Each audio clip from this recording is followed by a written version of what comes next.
અમરેલી જિલ્લામાં પ્રધાનમંત્રી ગ્રામીણ આવાસ યોજના આર્થિક રીતે નબળા લોકો માટે આશીર્વાદરૂપ સાબિત થઈ રહી છે।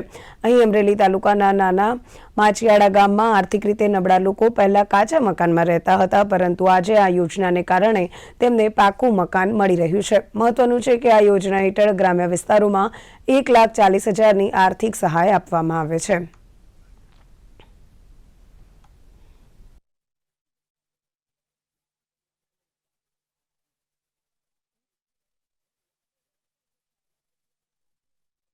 કાચું મકાન હતું ત્યારે મને ચોમાસામાં, શિયાળામાં અને ઉનાળામાં ઘણી તકલીફ પડતી। ચોમાસામાં વિશેષ કરીને તકલીફ પડતી, પાણી ભરાતા, પાણી પડતું અને એમાંથી રોગચાળો થતો।